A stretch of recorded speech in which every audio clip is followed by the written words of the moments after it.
Hey everybody, it's Aldo Gandhi, and I just want to let you know really quickly that our swag shop is reopened. DeepDishTees.com is where you go, and that's tees with T-E-E-S. Clever name, guys. They're the new home of our merchandise. You can get t-shirts, you can get caps, you can get coffee mugs, you can get hoodies, you can get all sorts of good stuff, and you'll help out the bar room with the purchase. So head over to DeepDishTees.com. Some may find the following disturbing. Discretion is advised.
Here we go, Barflies. Welcome to the Barfly Tailgate Show. You already know it's live. It's done by Barflies, for Barflies, and all the other Bears fans out there.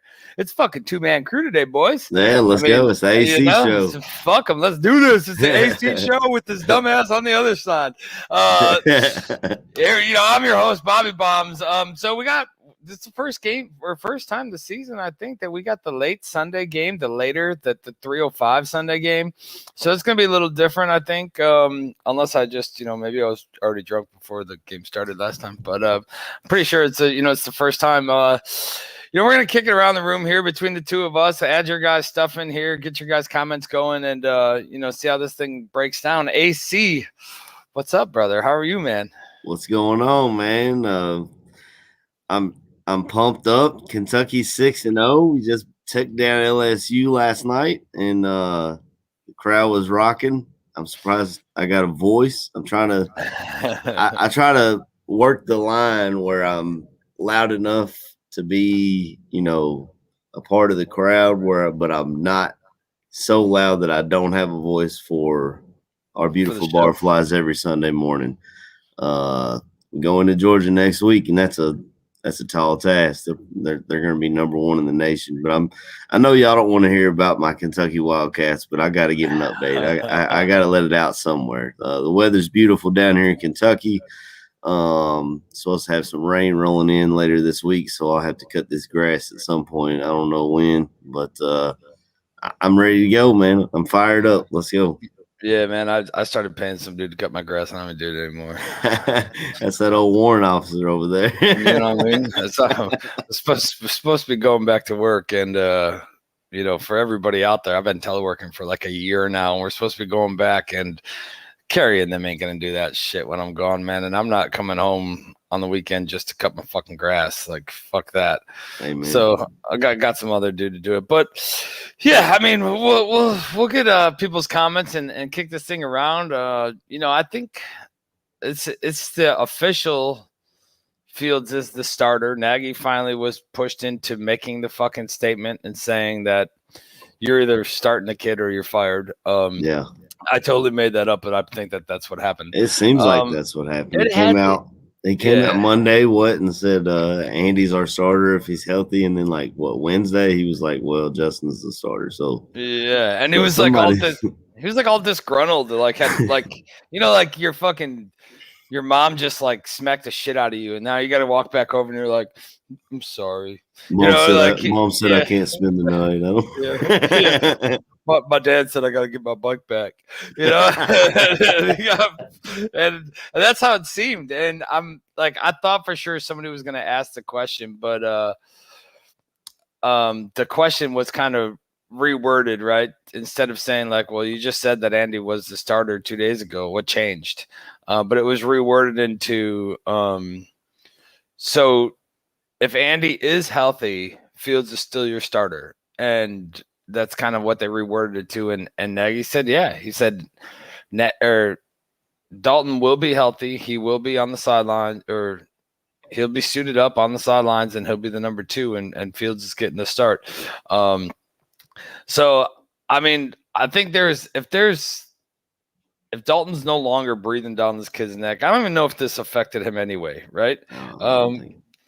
Because he seems just so damn like cool, like Right. I mean, and he said like, my parents were over and they wanted to go out and celebrate and go out and party, but I told them I had to watch tape. I fucking love that. Yeah, he's so me and my dog sat here and watched tape while my parents went out and got shithouse celebrating my, not accomplishments, but celebrating him being named as a starter, right?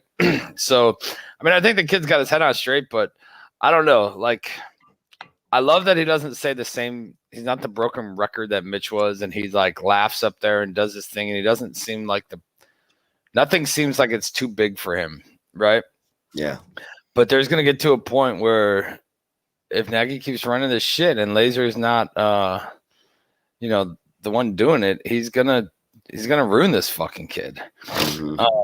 What do we got here? We got some highlights over here. Some of these beautiful throws that Justin Fields made last week, and I really think that's part of the reason why he was named the starter. He had some of the, I'm sure it'll be on here, but that over the shoulder throw that he hit Mooney on was just dropped in the bucket. I mean, how many times have we as Bears fans seen that exact same play where the player gets overthrown or underthrown or something happens and it doesn't look right? I was at B-Dubs watching this game not B-Dubs. We went to Roosters and watched this game last week. And until the rain started. The satellite knocked it. Oh my God. That's another thing, man. I don't know how y'all feel about it, but I cannot wait for the Sunday ticket to get away from DirecTV, man, because you get a little bit of rain and then you can't watch the game. Like, with all the streaming services we have these days and the technology that we have, there's absolutely no reason why the Sunday ticket should be stuck with, like, you can watch it on a pretty day, but that's it. And football season is not played during great weather, Yeah, absolutely. Some of these plays here. Let's go back to this, and we'll move into DirecTV and that too, because I got something to pick with them too. But some of this here, this whole laser play calling, and I know like you've heard it on every other media outlet or every other fucking podcast or whatever. But Nagy was, didn't have enough or wasn't humble enough to give credit to Laser. But these play calls is what was perfect for the kid. I mean, perfect for Fields.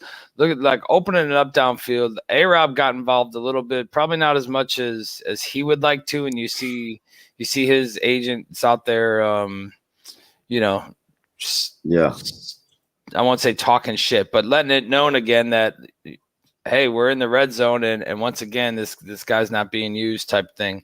I think that was the throw you were talking about. I think that was the over-the-shoulder one where Fields hit him. But it looked like it. Just dropped right in there, man. Just perfect.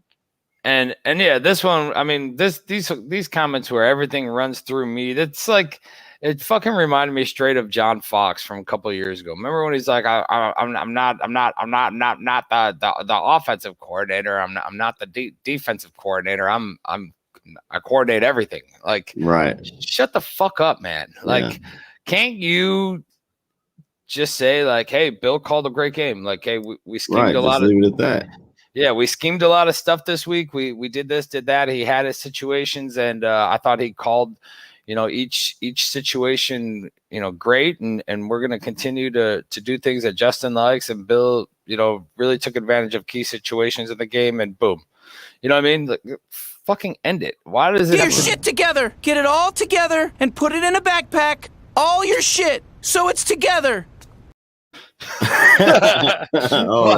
Shout out to Aldo. That's great. I love Rick and Morty. Like, why does it have to be? Why does he have to take fucking credit? Because it reminded me of have you ever seen the movie Coach Carter with Samuel L. Jackson? There's a scene where his players, if I remember correctly, they just beat the hell out of this team that's not very good, and they're all showboating at the end of it and everything. So at the next practice, like, he ties his shoe and he's like, hell yeah, I did that. I tied that shoe. It reminded me of that. Like, man, just give props to your coordinator and your players for showing up and doing their thing. You don't have to be center of attention, but at the same time, sometimes I feel like Nagy, he knows his job's on the line. And so if they're going out there and they're competing and doing these things, and all he's doing is, all right, make sure we don't waste the time out. Make sure you're there if we need to challenge a play. He might feel like he's like, what's he here for? So he's kind of arguing that. I guess he's trying to argue that he needs to keep his job. I think he's still like, this dude. His headspace is fucked up, man. He still feels like he has to be the offensive coordinator. Like, just be the head coach. Yeah, just be the head coach. And I mean, his job would have lasted a lot longer, but I think some of these things are like nails in the coffin, man. Like, this dude's just steadily working around the outside of this thing and dropping another fucking nail in every time he opens his mouth. 4,000 Clovers here says ego's a hell of a drug. We know, Clovers. I mean, I don't know why I thought of somebody specific, but either way, we'll leave that alone. But ego gets in the way of shit that could be great, man. And I think that's definitely what's happening here. You don't see him having to say anything about the defense. Right. You know what I mean? He doesn't have to say, although he did in that comment, but he doesn't have to turn around and ever say who's calling the defense, who's doing this, that. And it's because he put himself on this fucking road to have to be the offensive coordinator and head coach. Yeah. He could have. Well, I mean, you were talking about A-Rob earlier, man. If he keeps playing with Justin Fields and Justin Fields continues to progress, maybe that could get A-Rob to be like, well, maybe I do want to stay here and help this team build some. I mean, if they offer him the right contract. Now, if they come in and try to lowball him again, I don't blame him one bit for getting his money and going somewhere else. But Justin Fields is the best quarterback he's ever played with. Yeah, but I think it's a lot with A-Rob is gonna be what the market offers. You know what I mean? When it happens, what's his rate in the market and how much are people offering, and then determines whether or not he wants to take what the Bears are going to give him. And sometimes that gets a little tricky. Mm-hmm. And honestly, the way that Mooney's continued to be reliable. Yep. I mean, got Mooney on today. the way that he's continued to be reliable, man, I don't know. I mean, some of these, I mean, I don't know. I mean, we'll see what happens, but you see A-Rob's agent came out and said something, I think it was something about contested catches and not being used in the red zone again and all that. Oh man, here's my mom. What the hell is this? I'm just going to throw her up there but she's yelling at me for not cutting my own grass. Cut your own grass. Your mom has never severely slapped you. I can if you want. Well, she is full of shit. Mom, you're telling me you've never remember when I punched a hole in the closet? That means she held back, Bobby. That means she held back. Okay. That's probably right. Man, now she's calling me out she says I need to I'm not cutting my own grass. Whatever. That kid needs to make a living too. I'm just trying to help small businesses, Mom. That's right. You know what I mean? Local I'm trying to help local businesses and do my part by fucking watching football while he cuts my grass. That's all I'm trying to do here. Now I forgot what I was saying. But anyway, A-Rob, I don't know, man. I think he's gonna be able to test the open market and we'll see. Oh, Don Burr has joined us even after last week's little thing. I don't know. I wonder what they're like up in Detroit. I didn't look at any post game pressers or anything. I mean, I guess they kind of realize they're in a rebuild, so maybe they're not too upset for the more losses they get, the better draft pick they get. So I mean, which is not the same for us since our first rounder. But I will say this: watching college football, I am so glad we got our quarterback because no quarterback in college football has been like lighting it up. You know what I'm saying? Like last year's class was incredible. You know, all 5 of those guys who went in the first round, they played really well in college, and I think they're all going to be really good pros. Whereas this year you've got, I guess the guy in Nevada is playing pretty well. But other than that, I mean, Spencer Rattler's kind of struggling in Oklahoma. I know this isn't a draft show. We got draft on tap for that. But as far as I'm glad we got – it sucks we don't have a first-round pick this year, but I'm glad we got our quarterback because he's leaps and bounds better than anyone we would have been able to draft next year. Yeah, I mean, we just got to hope that he doesn't that Nagy doesn't destroy him, right? I mean, I don't think Nagy's going to be around. Like, I really feel like even if somehow he pulls his head out of his ass and we sneak into the last playoff spot, I really just think they're done with him. I mean, they can say, yeah, he made the playoffs 3 out of the last 4 years or whatever the record is, but like he's barely making the so we're okay with mediocrity because we're literally like they created an extra playoff spot and we happen to grab that. I mean, that's how it's been though, right? For the past however many years, that's how it's been. They fired Lovey when he went 10-6. I mean, know. So like Aldo's on it today, man. Yeah, I agree with what everybody's saying in the chat too. I think Fields is, and I hate to call Mitch a mental midget, right? But I think that the pressure is just too big for Mitch, and Mitch is exactly where he needs to be now, developing and behind, right? And I think that's where everybody got so like hopped on the bus of, oh, we need to rookies need to sit and not start right away and develop. I think Fields is a totally different character, man, and a totally different guy that can just take the reins and go. And Mitch wasn't that guy. He just wasn't. Let's run back to the Detroit game real quick. 24-14 Bears win, right? Biggest thing, downfall in the game. Montgomery, I think he had 101 or 106 yards. Montgomery gets injured. He's on the IR now. That came out officially, I think yesterday or the day before. He's on the IR. Danny Trevathan's off of the IR, coming back up, and then Hicks is out or nursing his ailments. Ace, for all you in the chat, AC and AC, I mean, what do we see today, man? Williams got a little banged up last week too. Herbert, this kid's time to shine. You seen him go make a move last week for another running back, but what are your thoughts on everything with Montgomery? And I think this is the play right here where he kind of just gets hit or gets that knee messed up.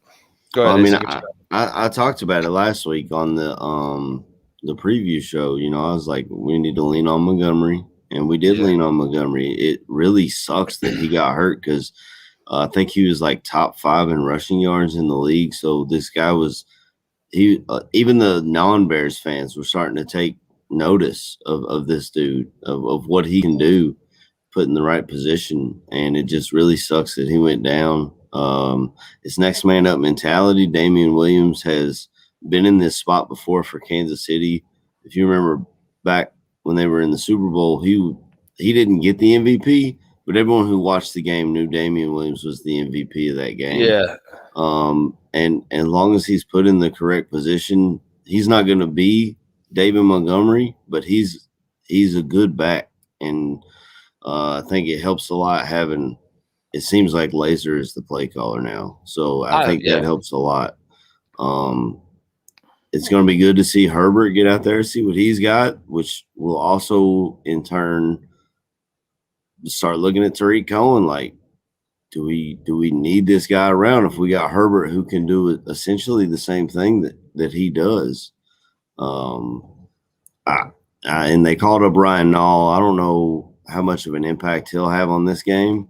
Yeah, they said he's going to be the third. Obviously, he'll be the third behind Williams, Herbert, and then Null. I could see him getting goal line work because he's bigger than those other two guys and kind of runs a different style than they do. I liked last year when Laser, for the couple times that Null had or was dressed and whatever, Laser had him in there as a fullback. I think it was him and there's two people he was rotating out. I know Holtz plays quite a bit. Yeah, of fullback. JP Holtz was the other one playing fullback. So I think maybe we see a little different, offensive setup with that, and with Montgomery being down. I mean, a lot of this has to change. That was another thing last week when they kept asking Nagy who was calling plays. As soon as I saw him come out with 3 tight end sets in the I formation. They didn't have to tell me shit. No, Nagy didn't. They didn't bring him here to run the I formation. Isn't that what he said? Yeah, that's what he said. But KB called it last week. Remember on the show, KB said here because we were talking about who was going to call plays and whatever, and KB straight up said if you see them come out in I formation in the first drive for the first couple plays or a 3 tight end, 2 tight end sets, Laser's calling the plays and. Yeah. It was like midway through the first drive, which was a pretty good damn drive. But KB starts texting, I told you all motherfuckers that this is what we're gonna get. And I mean it was right. But I think they're gonna like we were saying, they're really gonna have to rely on Williams to carry the load, man, and Herbert and maybe a little bit of Null here and there. Cohen is still, I know you brought him up, but Cohen's still on the IR until week 6, I believe. Because they do 3 weeks at a time now, not like they used to in the past where you had to wait till week 6. It was 3 weeks at a time. And here's our injury report right there. Yeah. So I know Hicks is already listed as out for the game. It says doubtful, but yeah, I know, but I think he was listed as out yesterday. Either way, the Bears, you know how they play those things. Yeah. But yeah, I mean, it's rough, man. We're going into this game against the Raiders everybody's heard it this week where, Carr's got the most passing yards in the league. The Bears have the most sacks. Here we go. Mm-hmm. Offensive versus defense. I thought the Raiders looked like shit last week against the Chargers, man. Carr didn't even go over 200 yards passing. He was kind of put in check. I think he had two touchdowns, 1 interception. They ended up losing that game 28-14. And I think I won't say it's a perfect feed in, right? But it's good to see somebody struggle the week before you play them when they've been on fire the whole season, because that's the tape the most recent tape is what you're going to break down and watch. And you can see what the Chargers did to try to break them apart or pull them apart. I mean, that was Brandon Staley's defense, another Vic Fangio disciple. So hopefully Sean Desai looked at that tape and found some things he can do. I mean, Robert Quinn, thank God he's earning his money this year, man. Shout out to Robert Quinn. Yeah. We all kind of shat on him last year, but this year that dude's coming out, and we've been looking for this for years. Who's going to take advantage of Mac being on the other side? And Quinn has really stepped up his game. I think he's got 4.5 sacks or something like that. And he's playing well. I mean, he's getting in the backfield, which I think Bosa said it last week. I don't know if it was before or after the game. Basically, if you hit Derek Carr, he'll start to, I think he said, curl up or something like that. So we've got to get to him. And I was telling you before we got on here, it just worries me with all the weapons he's got. Ruggs is playing better, and Waller is a top 2 or 3 tight end in the league. Edwards is playing well, and Renfro's doing what he's done since Clemson, just coming out and getting those dirty yards. Those, if it's 3rd and 5, Renfro's going to do a little flag route or something, and he's going to be there. So we got to, if we're not getting home, we got to get hands up. And the what worries me is it seems like we're still having communication issues in our secondary. Yeah. We've seen it week after week. And I mean, if we can get home on the defensive front, then it'll be all right, I think. But it just kills me to see, like, I think last week was Khalif Raymond, I believe that's his name, running wide open, man. And we see it week after week. We saw it with Cooper Kupp week 1. We saw it, and then, like I said, Khalif Raymond last week. Just, I don't know what they got to do to tighten that up. I mean, you've got veterans back there who've been in this defense. Even if Gibson's not starting, Deion Bush has been in this defense for 5-6 years now. Yeah. So, I mean, I guess it's depending on how much the side changed, right, or changed it up. Because, I mean, I don't know if it's that everything's just clicking and that Quinn was put in a better, or that Quinn finally, came around, or was he put in a better circumstance? Was he put in better schemes and situations to get out of him what we needed to? Mm-hmm. And I don't know. I mean, a lot of people are blaming it on Quinn's drop foot last year, right? And that he was injured last year. That's why he, hasn't or didn't do anything, and that's why he's been so good this year. But I mean, can the credit just be given to the size that he's scheming the play different? He's putting them both on the same side and some, you know what I mean? And he's doing different things that's making this defense successful. So, but the secondary part, I mean, yeah, you're right. We got blown coverages. We got people that don't know where they're supposed to be. It's going to be a rough game. Like in the first or second quarter, Eddie Jackson is throwing his hands up and yelling at somebody who got burned because you're just like, oh, shit, here we go. It's one of the telltale signs that, like, it's going to be a rough fucking day for us today. Johnson has done great, right? Jalen Johnson, I mean, he's still doing his thing. I mean, he's given up a few here and there, but nothing like totally backbreaking or horrible. But yeah, I mean, you're right. The secondary, especially against this team, man, these dudes are quick. I mean, Waller's a body player, right? He's a beast body post-up player. Ruggs is just speed. Renfro's that white dude that made it through your camp that's like real twitchy, and you know what I mean? Just he'll he's that Patriots player, that white spot guy that just goes in there and gets the dirty work, man. And I mean, he'll contort his body, catch everything thrown his way, and I mean, I think it's just, he's that one player. But I think the pressure is really where it's gonna have to come to, man. What's it called? The last time we played these guys was London, in 2019, I believe. So here's a couple of these. This was supposed to be the MAC. Remember, this was supposed to be the MAC's the MAC revenge game. Yeah, revenge game. Yeah, but the biggest difference between that game and this is the way the Raiders played on the offensive line during that game. They were dominant. I mean, they were nasty. And this Raiders offensive line is nothing close to that. You've got they drafted the Alabama offensive tackle in the first round. I can't remember his name now that I'm thinking. Leatherwood, something like that. They had to scoot him into right guard because of injuries, because both their guards are on IR. So didn't he get hurt last week though too? Or was it just like a one play thing? He came out for a play and then came back in. I thought Leatherwood got hurt last week. I mean, like I told you, it was a Monday night game. I work nights. I wasn't able to see. All I saw was highlights of that game. Gotcha. But I've listened to podcasts all week, and they've all talked about the O-line issues in almost at Oakland, in Las Vegas. So, and then I heard that Leatherwood was sliding inside the guard. So you got a backup brand new right tackle that's going to be taking on Khalil Mack. Their best offensive lineman is Colton Miller at left tackle.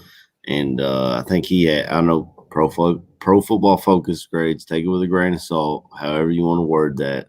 But he's like an 85 overall or whatever the grade is. So they got a pretty good left tackle, but like we said, both the guards are on IR. I don't know a thing about the center, and then you got a brand new right tackle. So our D line, They've been getting home all year. The numbers show that, and that's got to continue. You cannot give Derek Carr time to let plays develop. The Raiders haven't been able to run the ball. I think that has a lot to do with the offensive line as well. I mean, their backfield is beat up right now. Josh Jacobs has had some foot issues in that. Barber Jacobs had like a turf toe and some foot issues. Barber's another one who had foot issues. Drake kind of came up and was doing his thing. So that backfield is definitely depleted. I mean, the strength of this team is in the wide receivers and in Derek Carr's arm. You know what I mean? And if, like we said earlier, like they've been talking all week, if this is a matter of pressure versus pass game, and sacks and that, I mean, I think that we can easily get Carr off his spot and kind of bring the pain to him, right? Carr's he's a tough dude though. I mean, that dude went years taking a lot of hits, man, and just pops right back up and gets right back at it. So nothing against him, but he's leading the league in passing, I believe, is what they said. He was the number one in passing, and I'm not sure if it's the same after last game with 190 yards against the Chargers, but I think you're right, man. It's going to deal with pressure. Gibson is actually questionable, I think. Here's the Raiders injury report. Wow. Let's see.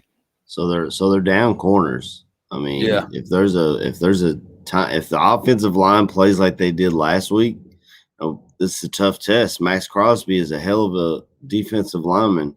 And they went and got Yannick Ngakoue in the offseason to pair with him. So they've got good dudes on the outside and good pass rushers. So this will be another test to see how well we've done since Cleveland. In Cleveland, we got embarrassed by their pass rushers. Now, these guys aren't exactly on the level of Myles Garrett. I'm not sure there are a whole lot of guys on that level. But these dudes, they've got to step up and if they can give Justin Fields time, I mean, this could be another big passing game. And hell, I mean, we've seen Justin Fields when everything breaks down and guys are covered, he has the ability to get out of the pocket and run around. So I told you before we got on here, man. I've been back and forth with myself all week. First of all, Kentucky's 6-0, so I've been pumped about that all week. But second of all, when I'm trying to break down this Bears Raiders game and trying to figure out, okay, how are we going to take advantage of these guys? I've been back and forth with myself all week long. A lot of their strengths play to our strengths, which to me actually gives the defense the upper hand. I mean, we've heard it for how I know you don't agree with it completely, but defense wins championships. Yeah. So if they're dropping back to pass 30, 40 times a game, 50, however many, because they can't run the ball, that plays right into our hands, I think. It sucks that Hicks is out, but I feel like we've done things through the draft and free agency to where we can kind of make up for that. You got Mario Edwards. I mean, they're not to Hicks's level, but you've got, Bilal Nichols plays well. Mario Edwards playing well. Angelo Blackson, the guy we brought in, he's playing pretty good. Goldman's back. He didn't show up too well last week, but I mean, this dude hasn't played football in a year and a half, basically, so he's still getting back into shape. You've got I saw someone asking about Trevathan earlier. Yeah, I just popped that up. Do you think he's going to is Ogletree starting and Danny T's coming off the bench? Or I think Danny will get the start just because he's that veteran. But it does not mean that Ogletree will not have plenty of time in there. I mean, Ogletree's had some impact on games, man. I mean, you seen it last week. He had that batted ball on fourth down, right in the red zone there. I think it was from like the 12 or whatever. Tipped that one out. I mean, the receiver was open. He just got up and tipped it out. Gibson is actually questionable today. I think he's still questionable. Deshaun? Yeah. Okay. And then, I mean, I think there's a lot of, Danny T might bring something to this team, though, that we don't see. I know everybody's like, hey, he's done. And all the comments you see on Twitter and all over is, he shouldn't get his spot back. Not the way Ogletree's been playing. If you're in the chat, let us know what you think. Should Neil Skinner's already said ugh for Trevathan. Yeah. I'm biased because I'm a Kentucky fan, and he came here, and he's one of our – I mean, now we're putting guys in the pros, but back then it was like him and Cobb. Like those are the only pros we had. So, so I've always been a Danny T guy, and I'll always root for him to do his thing.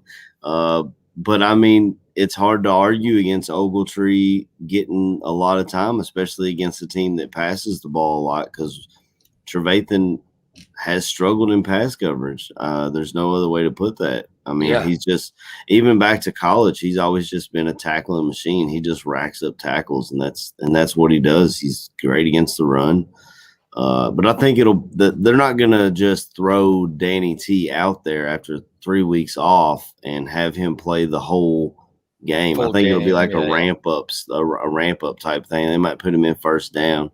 Depending on where they're at on second down, they might let him play and then maybe swap him out for third and long or whatever. I mean, that would be the worst place to put him in, though, third and long, right? Or you're saying put Ogletree back in for third and long? That's what I'm saying, put Ogletree back in. Because you're right. I mean, Trevathan was the biggest liability in the passing game, those underneath crossing routes on that last year.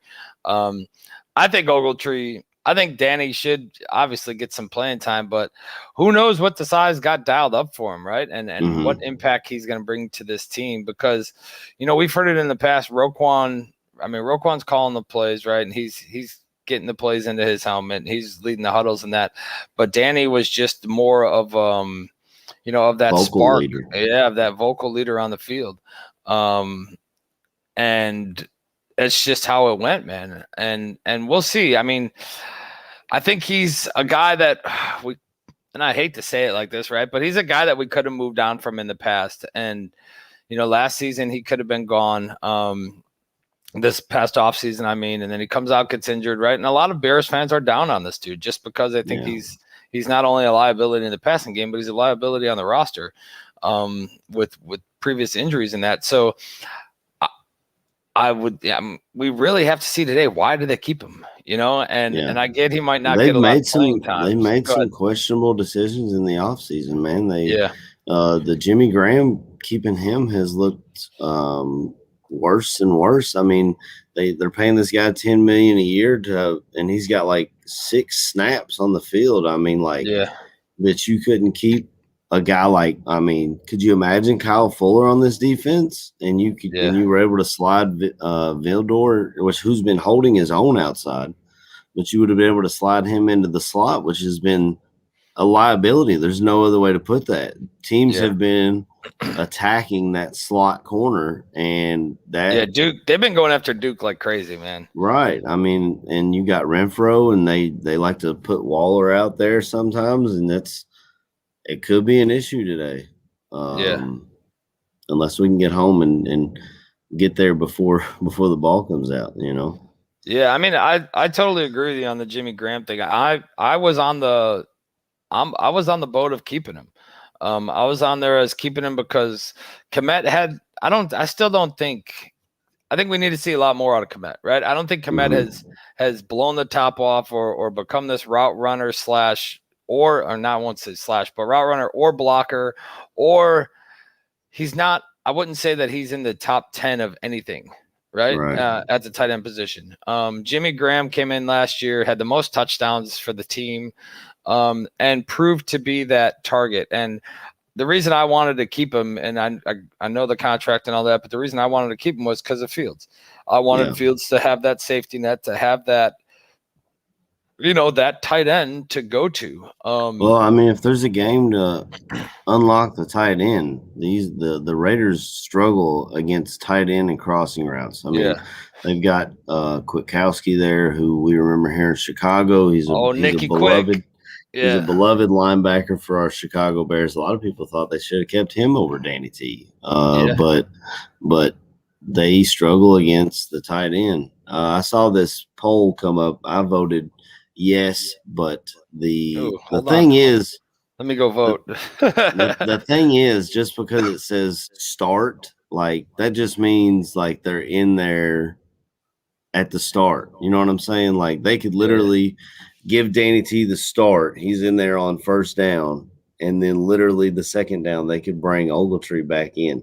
So even if Danny starts, he's going to be on a pitch count. There's no way they're going to just throw him out there and be like, well, welcome back. Here's a have fun. You know, he's got to build up his stamina and get reacclimated to definitely playing the game.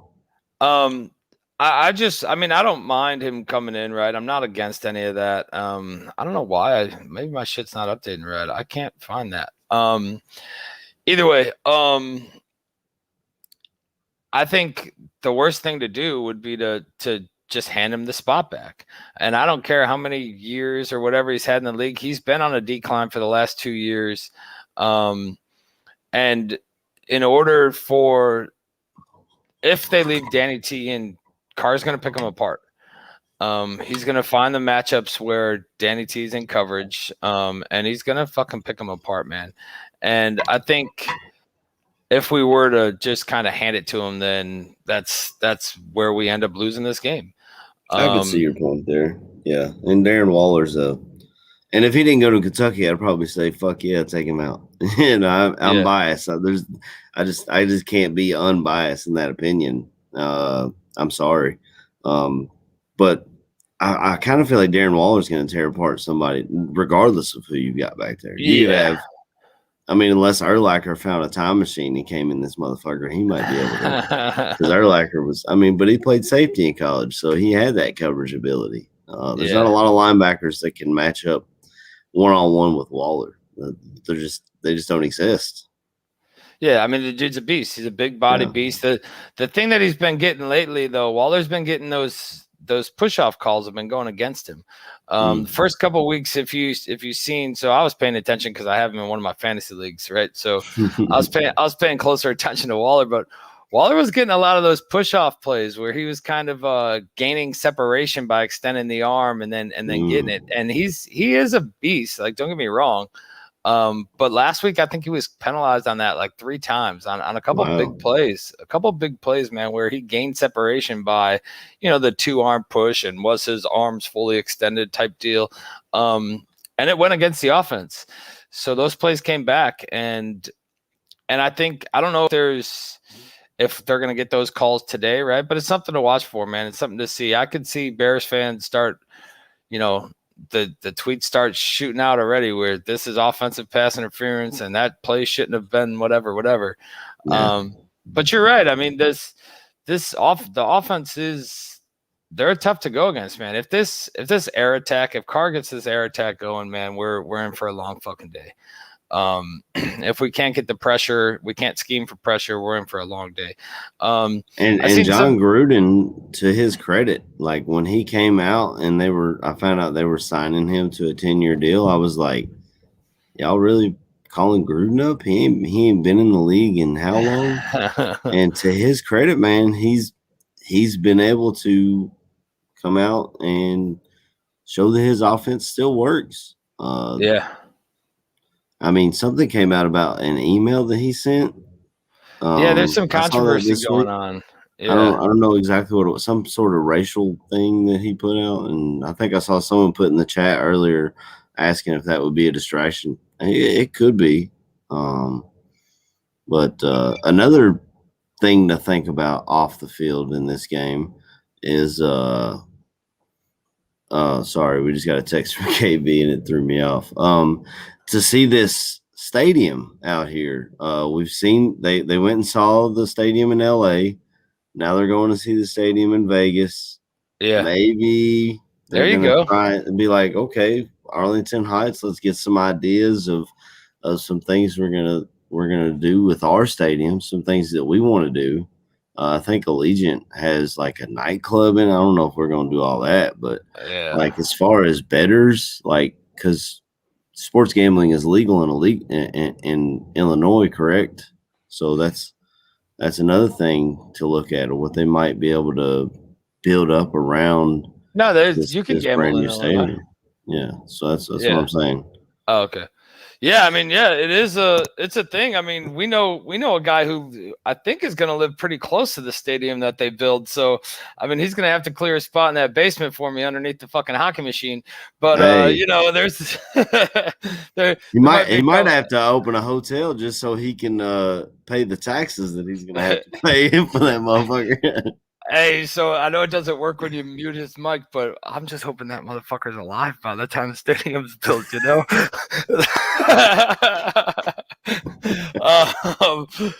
Either way, man, it is. It's an option. Get in there and see some of these things. But, you know, going on the stadium kick, man, I think they're going to have to go all out. It has to be something just massive and whatever, right? Throw everything into that piece. It's going to have to be used for Olympics and Super Bowls and all that. And there has to be an attraction to bring it there. So there's going to be some crazy shit in there. I can't wait to see what they all, you know, what the thing's drawn up and looks like. But I mean, yeah, they're getting to visit a couple of these places and see, you know, see what they can do to outmatch these other stadiums and to be the people on the mark. I was going to ask you, what do you think? I don't know if you got to see it, the Patriots game last week. Patriots against Tampa Bay, against Tampa, you know, old Tampa Brady. I saw parts of it. I saw that the weather was terrible, but mostly I watched the box score. I don't remember what we did after the game. I think Mallory wanted to watch a movie or something. I was like, okay, whatever. And I saw I saw bits and pieces of it. But from the box score, it looked like Mac Jones had a better game than the GOAT. So, and a lot of I got a friend who does a podcast here in Kentucky, and like I've told you, we don't have a team here in Kentucky, so a lot of people adopt other teams, which is partially how I ended up being a Chicago Bears fan. But he's a Patriots fan. He's loved Tom Brady and all that, but they feel good about their future, even though they're, I think, 1-3 right now. Like they feel good about having Mac Jones in place and Damian Harris, and they still feel like they have. They still got Belichick, so the main reason I brought it up, man, was because of Mac Jones and the way that they changed their offense for this kid, and he came out and shined, man. And I think Laser is really gonna be exactly what we need, you know, in that regard. I think he's changing up this game for Fields, right? And I think we're going to see Fields really come into his own today, man. I know when he started last time, right, it was a little rough of a game. But then again, it was more so, I think, I won't say like the jitters or anything like that. I think it was just more so Nagy fucking this kid over. Dude, I mean, me and KB were sitting there. Are you talking about the Cleveland game when he first started? Yeah, we were sitting there in the stands. We were like, how are you not rolling this kid out? I mean, obviously, you guys cannot block Myles Garrett. You couldn't do it. But you're not rolling out. You're not doing screen passes. You're not doing anything to try and get the ball out of this guy's hands. You just had him, and even Myles Garrett said it. Yeah, by the second time they had the ball, we kind of knew what they were doing, and it was easy. I mean, there's no other way to put that. And we've said for years, even in 2018 when we won 12 ball games, Nagy has never shown the ability to adjust. This is his game plan. Or string plays together. Right. This is his game plan. This is what he's doing. He's like, it doesn't matter. Yeah, let's throw that up. It doesn't matter what the other team's doing. This is my game plan. And that a win, lose, or draw, that's what he's going with. And I really like the way Laser calls plays. When you see multiple plays out of the same formations, you see run plays stacked onto play actions, stacked onto, you know what I'm saying? Yeah. As opposed to Nagy literally looks like Scotty grabbed my controller while I was playing Madden and we're running curls, slants, and 4 verts. It is though, the dude. And I just seen somebody. Let me bounce back to the comments real quick. And this is exactly what I was talking about. None of Nagy doesn't string plays together. Right. Torian, he doesn't. There's nothing that a play action or even a run play that turns into a play action where he builds off of one thing, versus another. We've seen in the Cleveland game, there was a wide open wheel route coming out of the backfield. And even like the announcers were like, oh, they're going to come back to that. You'll see them come back to that here shortly because he was just wide open the way that the DB just collapsed. We never went back to anything. And he just doesn't do it. And I was trying to read. Part of that is he had his face in his play sheet. Yeah. He's not paying attention. He just knows the play didn't work. Okay, that play didn't work. Let's go to something else. That's why he wouldn't abandon the run game so quickly. Oh, well, he only got a yard or two. We'll abandon that. We'll go, and we're not going back to it. Yeah. These polls are on, from what I can see, it's in the YouTube comment section. Oh, gotcha. Yeah. Gotcha. I thought that's why I was like, I can't find them. I was looking on Twitter. I'm like, wait, where are I mean, those would be some good Twitter polls though for, maybe like what do we got? 5 hours, like a 5-hour Twitter poll. But yeah, I mean, there's a lot of comments going on in the chat right now about what I said about Komet, that he just hasn't developed it, hasn't done it. There's a couple guys saying like, you got to scheme him into the offense in order to work. And then Clover's here is saying he looks like an offensive lineman who has lost a lot of weight. I just think he's not coming around, man. I mean, I get you got to scheme in the offense, but if the dude's not getting open, your one read to him is closed. Whether it's him try to push off last week and he fell on his ass. That was kind of embarrassing. Yeah, that was a little embarrassing. I forgot about that. But yeah, he definitely dropped. But I mean, we haven't really seen a lot of tight ends involved in the game plan. We've seen Mooney, Mooney and Monty. It was the Monty Mooney offense, and that's all that we were really doing. 100%. I can. Thank you. Hey, after 20 years in the military, that thing's pretty wide, so I'm sure he can find it. Things all backed up like fucking 94 rush hour. But I'd like to see obviously some more people get involved, and I think with Monty being out, this game plan and all that is going to have to change. So maybe we see a little bit. Yeah, maybe we see a little bit more Komet today, or maybe Williams just goes beast mode. I don't know, man. I mean, I think there's a lot of things that can happen in this game, and honestly, I think with Fields actually knowing that he straight up has it now, that there is no like when Andy's healthy, he's coming back thing. I think that this game for him is just even easier now, easier to attack. What are you laughing at? Whoa, what are we going? Did I miss a comment here or something?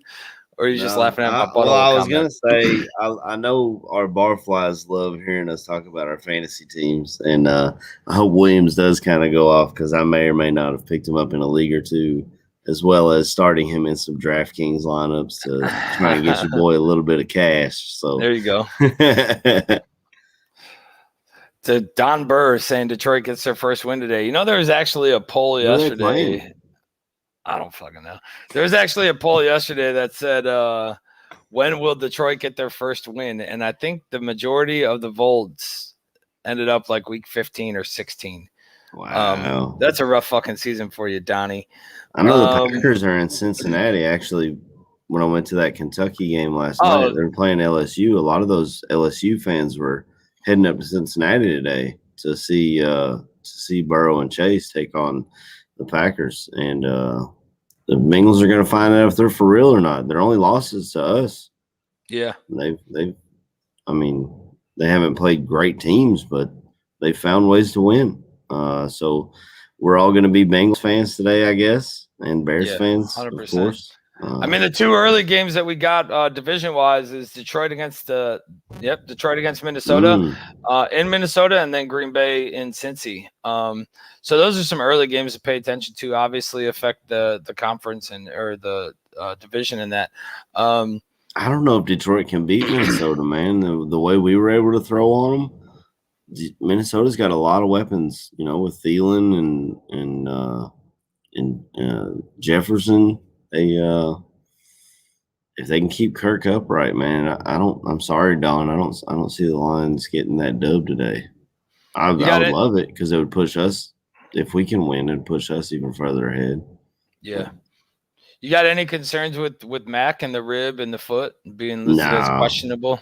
I feel like Mac's played through injury for the last 2 years, man. And we see it week after week on the injury report. Something will pop up, and he'll have like 2 or 3 rest days. Then he'll like practice on Thursday or Friday, and then he's a full go. He'll play through it. He's a warrior, man. For everything that anybody says about his production, the guy's a warrior. He just comes out and he plays through injuries. He plays through double teams. He doesn't get on and bitch, moan, and complain about the holding calls that they always miss on him or any of that. He just does his job, and I love that about Mac.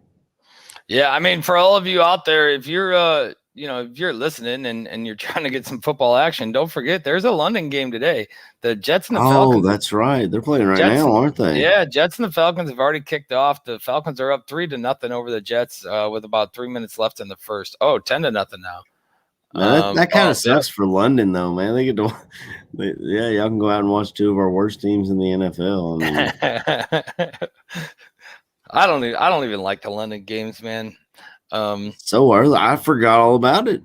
Yeah. Speaking of fantasy, man, maybe the Goon should have popped on really early this morning or put something out last night. I thought about that when I just was like, oh wait, there's a game on right now. And I was like, fuck, we probably should have had Joe hop on and do something for that game. But I mean, it is the Jets, and Matty Ice is a shell of his former self. So yeah. I mean, we're looking at 2 1-3 teams, right? And I mean, we could very well be bottom dwelling with them, but but we'll see how it goes. But yeah, you got some live football on right now, and I mean, the NFL is trying to put a game in Germany too. I don't know if you're tracking. Yeah.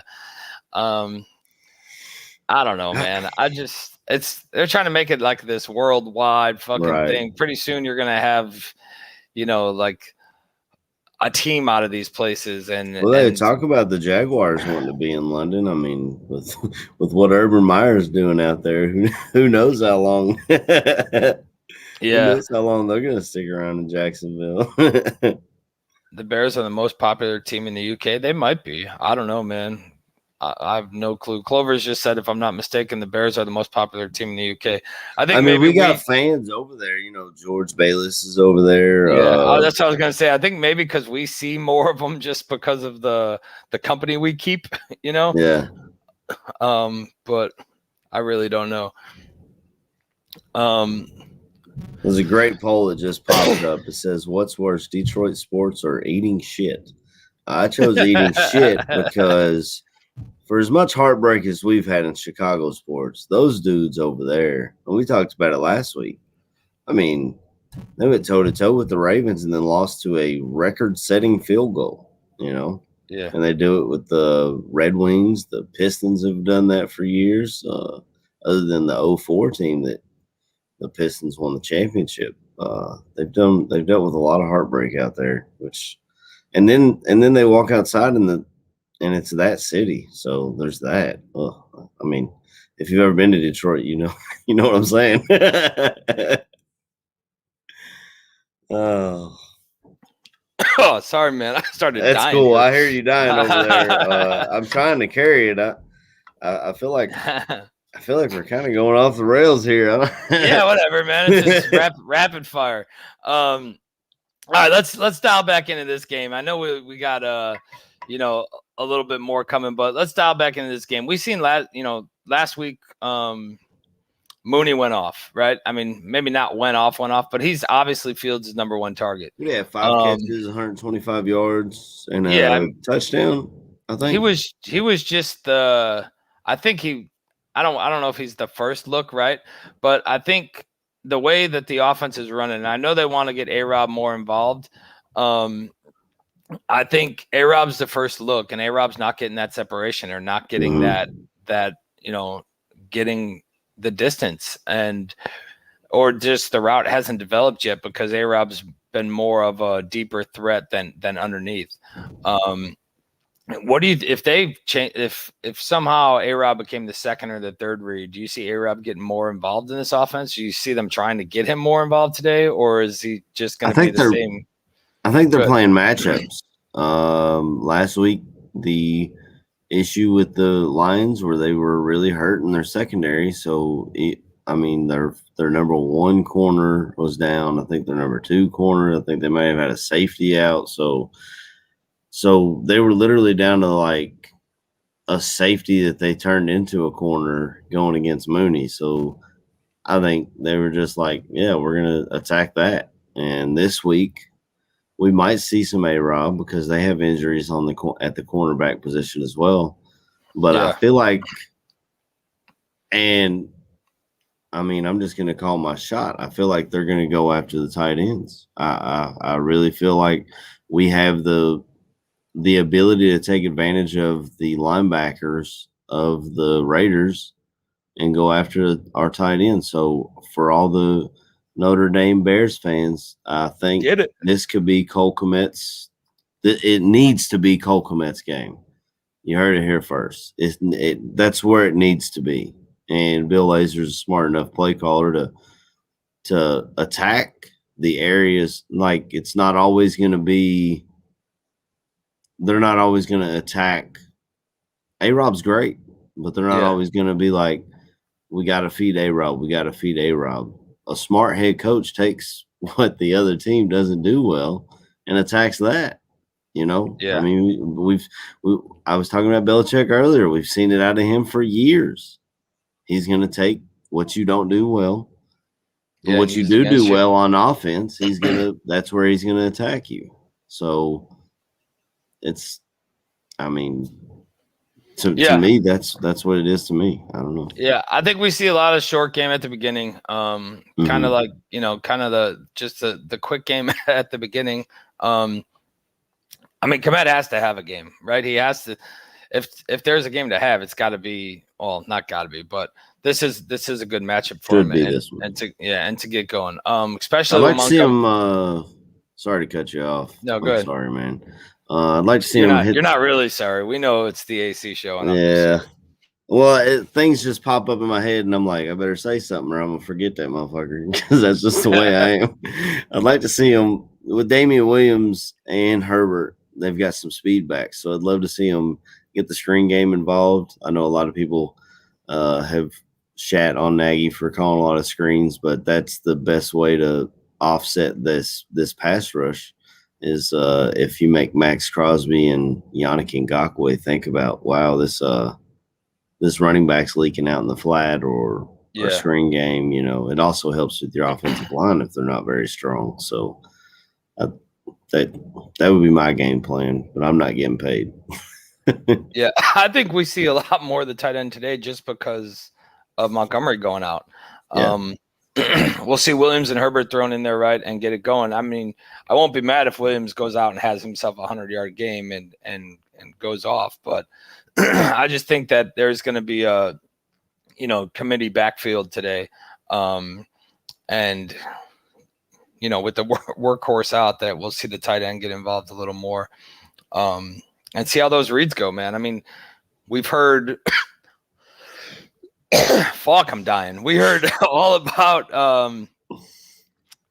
Komet staying after, right? And when Fields wasn't starting, how he's working with Komet on the field after practice is over and this and that. We haven't really seen that relationship develop on the field. We've seen the one, I would say his number one target, and he's most comfortable with Mooney right now.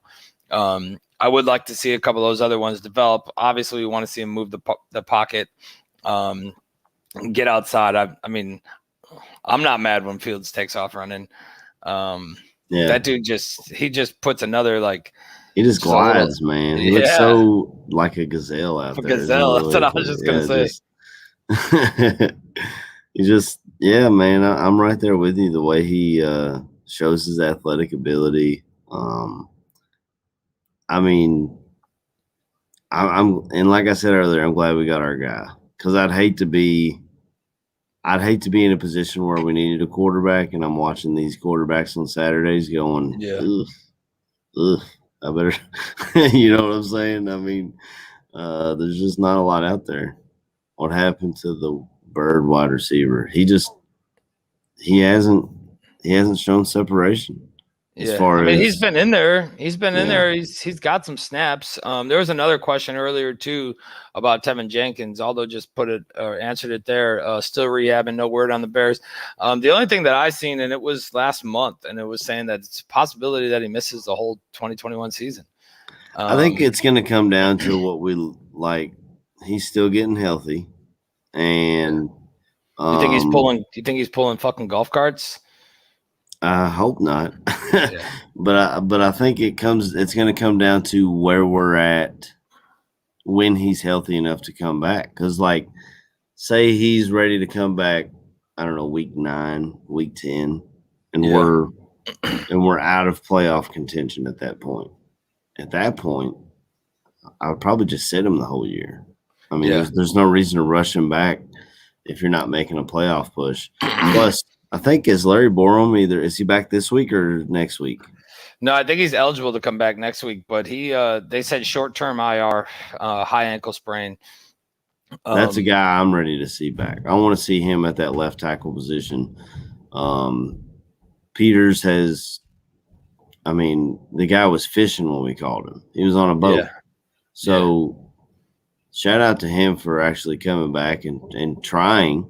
I mean, he's getting his ass kicked, or he did by Myles Garrett, but a lot of people are going to get their ass kicked by Myles Garrett. But I really want to see Larry Borum step into that left tackle position, and then when Tevin comes back, we can slide him at right tackle. Yeah, and I mean, honestly, and I mean, I'm not afraid to say it, this offensive line has done a lot better than what I had originally expected out of them, even though the Cleveland game, they got fucking destroyed, right? Mm-hmm. I think a lot of that was scheme and play call, and they could have got away from a lot of it. But all in all, in the grand scheme of things, they've done better than I thought that they were going to do, especially the first couple games where we thought we were good. We thought we were just going to get destroyed. I'm still not big on a Fetty at right tackle. I feel like we need to.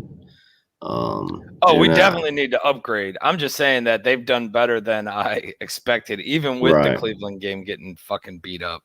Mm-hmm. Yeah. But yeah, I mean, the offensive line has been the offensive line. They're not great. They're not god awful, in my opinion. For most weeks, they were god awful in Cleveland, but for most weeks they hold their own. Yeah, Mule, this is something that we definitely were talking about when it happened. A lot of people on the barroom side were not big on Jenkins playing left tackle. Everybody says he can, but nobody knows that shit. It. I mean, he played like 3 games there, so. Yeah, and then the whole questions of why he fell so far in the draft, the only thing that we could say is that our scouting team and whatever. I'm sure our medical staff hopefully went into extensive research on that. They did say that it's a different back issue now than it was what he had going on in college. So I don't know what happened. Yeah. Because they won't tell us. I mean, hell, he was listed week to week until he got stuck on IR. So I wish I could tell you guys what's going on. I don't even think insiders can tell you what the hell's going on because they won't tell anybody anything. I mean, they did the same thing with Eddie Goldman missed the first 3 weeks, and they never stuck him on IR to clear up that roster spot. Yeah. So sometimes honestly, I wasn't big on the pick of Jenkins. I didn't like it. I didn't like how everybody said he was going to move to left tackle. And I don't know. I mean, I wasn't over here beating the table and saying that whatever. I mean, sure, he was a lineman. We addressed the line. I was kind of glad in that regard, right? But I just don't think that he was. I think he was the gem there, right? That should have went a lot higher than he did, and came down to it of, hey, well, we need to address the line, and look, maybe we get lucky with this one. And when we did our mock drafts, I grabbed Liam Eichenberg. yeah, but there was a big run on offensive tackle in that second round, and I really feel like the Bears just felt like he was the best one there, so they went up and got their guy. I mean, yeah, you can't. It sucks that it's worked out this way, but I mean, those other guys, the rookie offensive tackles have not looked great this year. Even Liam Eichenberg is down there in Tennessee. They got their asses kicked by the Jets last week. Yeah. I mean, the Jets. So it sucks that he's not on the field, and I want the best for Tevin Jenkins. I want him because he's a Bear. Yeah, who knows? I mean, granted, with everything that I'm saying, still, nobody's right yet, right? The only people that are right are the ones who said that he's got injury concerns, and I wouldn't draft him. Right. Because that's the only thing that's come to fruition. But hey, maybe this kid gets healthy. This, takes the season off, gets healthy, comes back out next year, and maybe he does fucking play left tackle and plays great. Right. Who knows? Our draft on tap guys didn't like the pick, but I don't know if that's a Tevin Jenkins thing or if that's them trying to shove him into left tackle thing. I know. I think with Danny and Neil, I know Neil's in the chat right now, so he could say it. But I think that Neil didn't like the pick at all. Danny didn't like him going to left tackle. But I could be wrong. But I mean, yeah, that's it. And there's honestly the future stock that we have to put into dudes, we really don't have right now. And there's Hugh kind of going right off of what I was saying. Trade future picks because your scout likes a dude. You're going to end up buried in this position where you have to find free agents. You have to find some of these guys who didn't get the money that they wanted and are coming in on 1-year contracts and that. But I mean, that's just kind of how it is. Here's Neil answering what we were talking about. He said, neither of us liked the pick, but both of us like the left tackle move even less. Yeah. So I knew that they didn't want him there too, but, I don't know, man. I think, we'll see. Maybe we actually make a playoff run with Laser calling plays now. And it comes back towards the end of the season. I don't know. I mean, I guess it's a possibility, but let's get into some game predictions, score predictions, and put a bow on this bitch and see how we go from there. We don't have a lot of the room to kick it around to, but if you're in the chat, give us your game predictions, give us your score prediction, give us your one player that's going off today, either side of the ball. I'm sure Don Burr is going to pick fucking Derek Carr. Fuck Don, thanks. But either way, give us game predictions, score predictions. Who's your pick? And let's go from there. AC, obviously. I'm going to start with you, man. Like I said, I've been arguing with myself all week on this game, and I'm really having a tough time picking what's going to happen because, oh, man, it's so different. Even now, I don't know. But do you know what the spread is? I could tell you in 1 second. Vegas 5.5. So Raiders are favored by 5. Yep. Actually by 6. It's 5.5. Yeah. So I mean, golly, it's difficult. I know there's gonna be a lot of Bears fans there. So as far as home field advantage, I don't know how much the Raiders have because a lot of Bears fans circled this as their Vegas trip. Yeah, there's a lot of people traveling this morning and yesterday. So I'm gonna, you know what? I'm gonna go. The Bears get the dub. Shocker! A Bears podcast picks the Bears to win. Dun, dun, dun. Yeah, and as far as the score, I'm gonna go 24-20 Bears. Okay. I think we'll be up 1. The Raiders will be moving the ball. We'll get a turnover late and then kick a field goal to put it out of reach. Bears win 24-20. My MVP is Justin Fields. Oh, Sorry, damn you. I'm going to take him out. I thought about going Komet, but I think he's going to be able to spread the ball around, and he'll have some running lanes if these Raiders defenders over pursue. So that's why I'm going to take Justin Fields as my MVP this week. Although I'm gonna have to put up a comment here real quick. AC, I need you to keep talking. So my dad just chimed in now, and this is what he said. AC looks better full screen, and we know how much this guy loves the full screen. And I don't know. There he is. Yeah, you guys forgot to put me on there for my predictions. Look at that fucking beard, man. Look at this guy. You know, this sexy son of a bitch.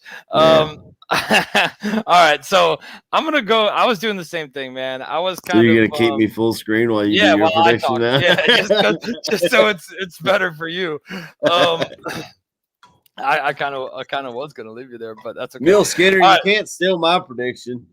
What did he say? Same thing, 24-20. Yeah, there's Don Burr with his 53. All right, so I'm going Brandon MVP for the game, Matt Nagy, for not calling a single play. There we go. That's a good one. So there's some more comments about the bearded Bears fan, you know.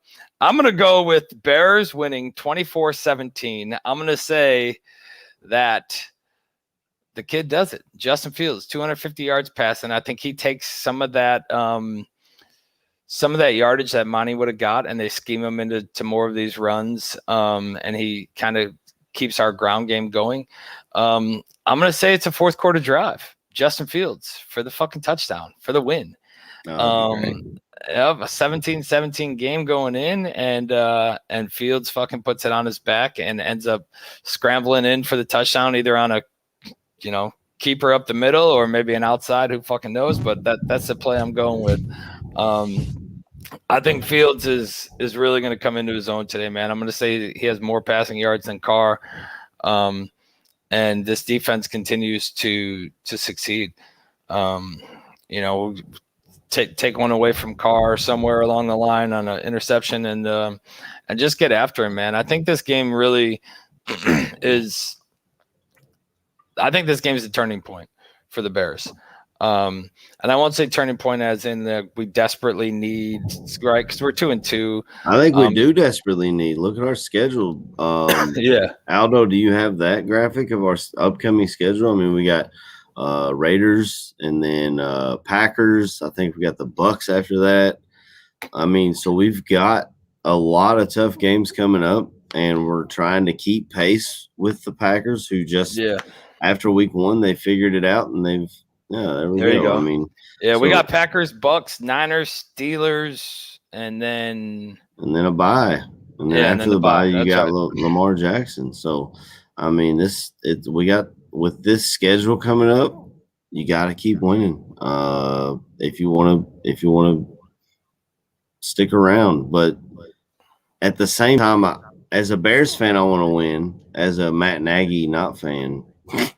I don't know how much winning. I don't know how much winning helps. I mean, unless they just literally see what we see, that he's kind of just holding a position.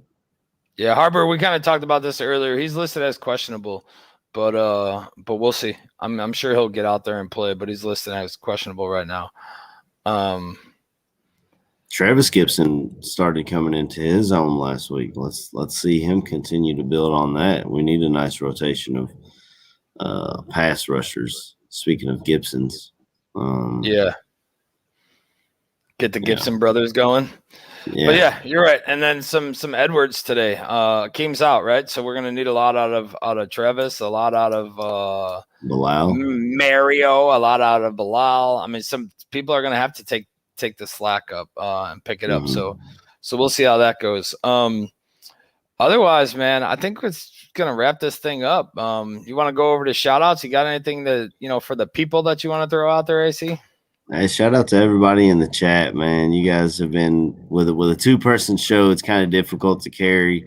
Before I came to the ballroom, actually, before I came to the ballroom, I tried to do a YouTube thing on my own, and it's very difficult to just carry a conversation by yourself. But even with only 2 people, when you're used to 4 or 5, sometimes it's still difficult. So shout out to y'all in the chat for keeping the conversation going. And shout out to my wife, man. She's been with me every Saturday to watch the Cats win, and she holds me down and keeps me in the straight and narrow. She's about to put me to work on these interior stairs, so that's fun. Hey, Cubbies. Man, the biggest thing is the chat, dude. These guys, they showed up, they came out. All the people that are traveling, man, safe travels to anybody going to Vegas or whatever you got going on this weekend for sure. That's shout out to Badge, man. We miss you, brother. We'll see you when you get back. My brother KB out there saving the world one fire at a time. We'll see you when you get back.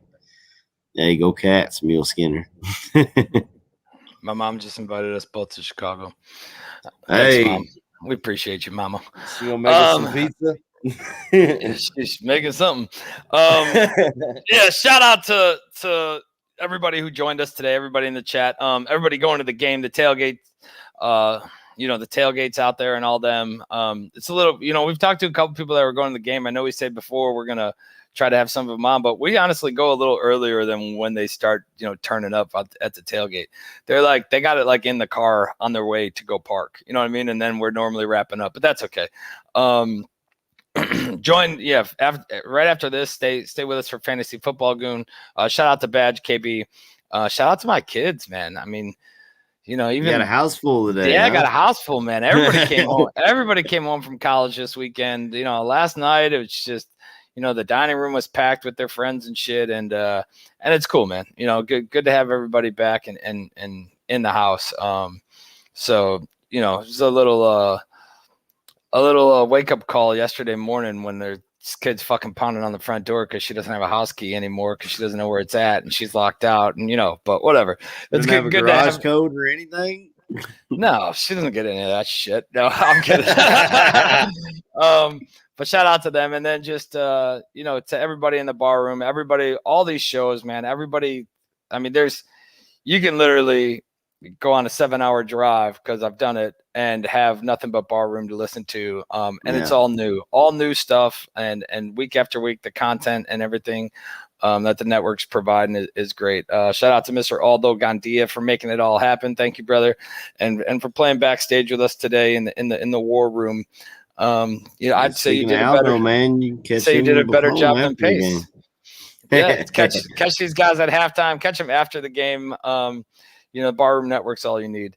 We appreciate everybody's support. Let's get a big Bears win today, man. Let's go in there. Let's get Mac his his radar game. And appreciate everybody's support. And we're gonna end this thing with a big old bear down. Bear down.